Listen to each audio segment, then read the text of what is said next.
वो कल को मामला अपील में चला गया, हमने अपील की फाइल बनाई, हम हाई कोर्ट, सेशन कोर्ट में या सुप्रीम कोर्ट में पेश हो रहे हैं, तो वो मेरे नोट्स कहाँ हैं? क्या वो मेरी हार्ड फाइल में सफ़ा था जो गुम गया? तो मेरी वो सारी जो मैंने फाइल पढ़ के नोट्स बनाए हुए थे वो ज़ाया हो गए? तो क्या ऐसा नहीं हो सकता कि मेरे वो सारे के सारे जो नोट्स हैं, वो हर वक़्त मेरे साथ मूव करते हों?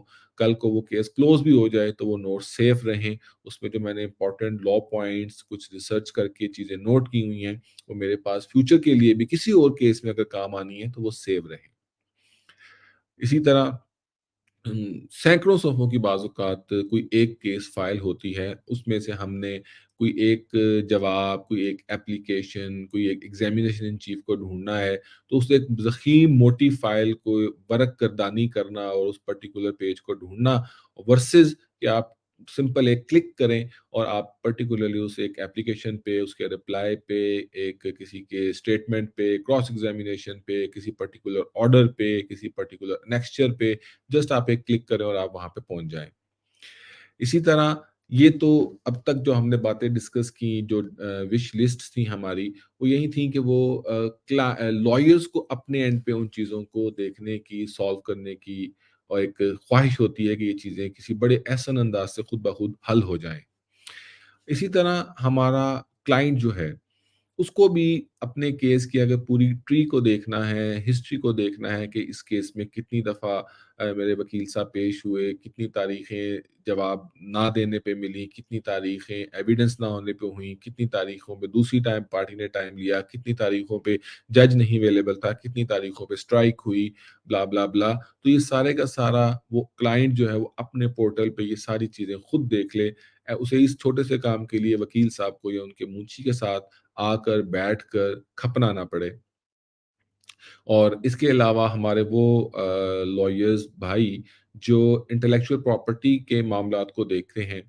ज़ाहिर है इंटेलेक्चुअल प्रॉपर्टी के अंदर तो बल्क में एप्लीकेशंस फाइल हो रही होती हैं, ट्रेडमार्क्स की, कॉपीराइट्स की, पेटेंट्स की, डिज़ाइन्स एंड जो है एंड सर्किट्स की। तो आप उन सब एप्लीकेशनों को वो कहाँ हैं? वो फाइलें कहाँ पड़ी हैं? ये एक आसान काम नहीं है। कोई भी फाइल अनअटेंटिव रह गई, कोई एप्लीकेशन अनअटेंडेड रह गई क्योंकि उसके अंदर रेगुलर कोर्ट हियरिंग्स नहीं हो रही होती। कोई नेक्स्ट डेट जज ने नहीं हमें ग्रांट की होती, तो हम उसको पर्टिकुलर उस डेट के अंदर पार्क नहीं करते। लेकिन वो पूरी की पूरी जो हमारी ट्रेडमार्क की सैकड़ों एप्लीकेशंस होंगी, कॉपीराइट की एप्लीकेशनें होंगी, वो कहाँ हैं? वो कैसी हैं? क्या मुझे पास एक सिंपल वन क्लिक पे मुझे वो अवेलेबल हैं? क्या मैक्सिमम लोगों ने ज़्यादा से ज़्यादा क्या किया होगा कि एक्सेल शीट्स बना के रखी होंगी, लेकिन वो कोई इतना अहसन और अच्छा और डिजिटलाइज़्ड सिस्टम या एडवांस्ड डिजिटलाइज़्ड सिस्टम यकीनन नहीं है। हमारी उन आईपी एप्लीकेशंस में कौन-सी स्टेज चल रही है कि मिसाल के तौर पे अगर ट्रेडमार्क की एप्लीकेशन है, हमने फाइल कर दी है, उसके बाद उसका एक्नॉलेजमेंट आना था, दिस इज़ अ स्टेज। क्या एक्नॉलेजमेंट आ चुका है? उसके बाद हमें शो कॉज़ इश्यू होना था, क्या आ गया है? क्या मैंने शो कॉज़ का रिप्लाई कर दिया है? क्या उसके बाद रजिस्ट्रार ट्रेडमार्क ने कोई हियरिंग तो कॉल नहीं की? क्या वो अप्रूव फॉर पब्लिकेशन हो गया है? ब्ला, ब्ला, ब्ला। तो जितने भी इसकी स्टेजेस हैं, क्या हम ये जान सकते हैं कि मेरी कितनी ट्रेडमार्क एप्लीकेशंस हियरिंग पे हैं? कितनी ट्रेडमार्क एप्लीकेशंस पब्लिकेशन स्टेज पे हैं? कितनी ट्रेडमार्क एप्लीकेशंस के डिमांड नोट इश्यू हो चुके हैं? ऑफ कोर्स हमारे पास पाकिस्तान में इसका कोई एक प्रिवेलिंग डिजिटलाइज़्ड सिस्टम नहीं है। और इसी तरह हमारी जो इंटेलेक्चुअल प्रॉपर्टी की एप्लीकेशंस के अंदर बाज़-औक़ात डिपार्टमेंट से शो कॉज़ आता है, उन शो कॉज़ के रिप्लाई फ़ाइल करने होते हैं, तो वो बहुत स्टीरियोटाइप के शो कॉज़ेज़ होते हैं। अगर आपके फ़र्ज़ करें आपने कोई 20 ट्रेडमार्क की एप्लीकेशनें फ़ाइल की हैं, उनके 20 के आपको शो कॉज़ेज़ आ गए हैं। अब उस स्टीरियोटाइप शो कॉज़ेज़ हैं और आपने उनके रिप्लाई फ़ाइल करने हैं। तो क्या आप मैनुअली हर एक का रिप्लाई फ़ाइल करेंगे? ऑफ़ कोर्स यही हो रहा है। लेकिन क्या ये मेरी एक विश लिस्ट नहीं होगी कि इस तरह की जो स्टीरियोटाइप रिप्लाईज़ हैं, जिसमें कोई इंटेलेक्ट इन्वॉल्व नहीं है, जिसमें लॉयर्स की कोई एक्सपर्टी रिक्वायर नहीं है, वो ऑटोमैटिक तरीके से मेरे वो रिप्लाई किसी डिजिटलाइज़्ड सिस्टम पे तैयार हो जाएँ।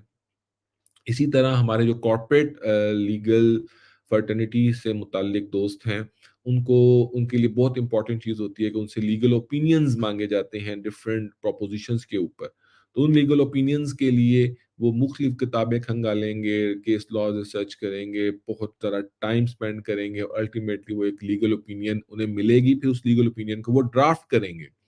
तो क्या ऐसा कुछ हो सकता है? क्या हम लॉयर्स ये ख्वाब देख सकते हैं कि वो लीगल ओपिनियंस जो है वो हमें किसी डिजिटलाइज्ड प्लेटफ़ॉर्म से as per the query of my client and as per the prevailing Pakistani laws मुझे वो मिले और फिर उस ओपिनियन को मैं थोड़ा-सा ड्राफ्ट करूँ और ड्राफ्ट करने के बाद उसकी एक प्रॉपर फॉर्मेट में वो लीगल ओपिनियन क्रिएट होके मेरे हाथ में आ जाए और मैं क्लाइंट को फॉरवर्ड कर सकूँ। Of course it would be a great wish list.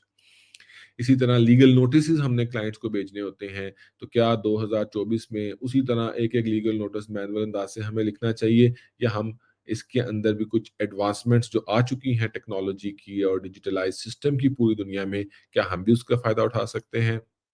और मोस्ट इम्पोर्टेंटली जो बड़ी लॉ फर्म्स होती हैं या लॉयर्स के जो बड़े चैम्बर होते हैं, उनके अंदर ज़ाहिर है 5-5, 7-7, 8-8, 10-10 एसोसिएट्स, जूनियर्स होते हैं, मुंशी होते हैं। आपने उनके साथ कोलैबोरेट करना होता है। आपने एक लड़के को एक केस को ड्राफ्ट करने के लिए असाइन किया, दूसरे लड़के को कोई एविडेंस तैयार करने को कहा, तीसरे एसोसिएट को आपने कोई आर्गुमेंट्स प्रिपेयर करने के लिए कहा, चौथे लड़के को आपने कोई एप्लीकेशन ड्राफ्ट करने को कहा। अब ये इतने सारे काम लॉयर्स जो हैं वो अपनी टीम को दे तो देते हैं, लेकिन क्या उस पे पूरी अपनी टीम के साथ आप ग्रिप रख पा रहे होते हैं? क्या हमें पता होता है कि वो कौन-सा जो टास्क मैंने दिया था वो कंप्लीट हो गया, कितना रह गया? तो इसके अंदर भी हमारे यहाँ पाकिस्तान में एट लीस्ट कोई लीगल कोलैबोरेटिव सॉफ्टवेयर टीम्स की हद तक अवेलेबल नहीं है। फिर उन टास्क का प्रॉपर फ़ॉलो-अप कि आपने कर लिया है, नहीं किया, कितना टाइम है? आप पर्टिकुलर एक टास्क के ऊपर अपने किसी एक एसोसिएट को जिसको आपने वो असाइन किया हुआ है, जो आपका असाइनी है, उससे आप उसमें कोई रिस्पॉन्स ले सकें, तो इसके अंदर भी यकीनन अभी एक बहुत बड़ा फ्लॉ मौजूद है। और उसी तरह जो टास्क हमने अपने कोलीग्स को दे दिया, तो उस टास्क की डेडलाइन जो है वो मीट हो रही है, नहीं हो रही, डेडलाइन एक्सपायर हो चुकी है। किस मेरे टीम मेंबर ने डेडलाइन के अंदर-अंदर अपना काम कर दिया, किसने डेडलाइन मीट होने के बाद वो काम किया, ताकि मुझे अपने एसोसिएट्स की परफॉर्मेंसेज़ और उनकी प्रोग्रेसेस का पता चल सके। ऐसा भी ऑफ कोर्स हमारे पास कोई सिस्टम नहीं है। तो लिहाजा लॉयर्स की विश लिस्ट के अंदर ये सारी चीज़ें पाई जाती हैं और वो ये ख़्वाहिश करता है, वो ये ख़्वाब देखता है कि मेरी इनमें से कोई चीज़ भी मिस ना हो। तो सवाल ये पैदा होता है कि क्या हम अपने ऑफ़िस को हर वक़्त अपने साथ लेके चल सकते हैं? जिसमें मेरे पास मेरी फ़ाइल भी हो, मेरे पास मेरे लॉज़ भी हों, मेरे पास मेरी रिसर्च भी हो, केसेज़ भी हों, केस हिस्ट्री भी हो, नोट्स भी हों। मेरी टीम के साथ कोलैबोरेशन भी हो, इंटेलेक्चुअल प्रॉपर्टी है तो मेरे सारे जो एप्लीकेशंस हैं इंटेलेक्चुअल प्रॉपर्टी की, वो मेरे साथ घूम रही हों। क्या ये मुमकिन है? माय डियर फ्रेंड्स, यकीनन ये मुमकिन है। हम अगर थोड़ी-सी कोशिश करें और इन चीज़ों को सीखें, तो ये इस 2024 के आर्टिफ़िशियल इंटेलिजेंस के दौर में मुमकिन है और ऐसा हो रहा है। मैं नाचीज़ जो है काफ़ी हद तक ये चीज़ें अपने प्रोफ़ेशन के अंदर इम्प्लीमेंट कर चुका हूँ। इंशाअल्लाह आने वाले दिनों में अब मैं शॉर्ट्स वीडियो बना के आपके साथ कुछ अपने एक्सपीरियंसेस, कुछ सॉफ्टवेयर्स, कुछ सिस्टम शेयर करूँगा। उम्मीद है कि आप सबको भी उसका फ़ायदा होगा। अगर मेरा कोई दोस्त, मेरा भाई मेरे इस वीडियो से कोई भी कोई क्वेश्चन रेज़ होता है, मेरे साथ डिस्कस करना चाहता है, तो वो मेरे साथ प्राइवेट व्हाट्सएप पे मुझसे राब्ता कर ले।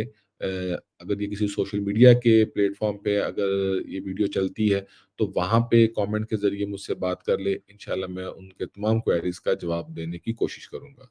आज के लिए इतना ही, नेक्स्ट टाइम इंशाअल्लाह किसी प्रैक्टिकल एक्टिविटी के साथ, प्रैक्टिकल डिजिटलाइज़ेशन इन एडवोकेसी की किसी एग्ज़ाम्पल के साथ मैं आपकी खिदमत में हाज़िर होऊँगा। तब तक के लिए अल्लाह हाफ़िज़। अस्सलाम वालेकुम व रहमतुल्लाह।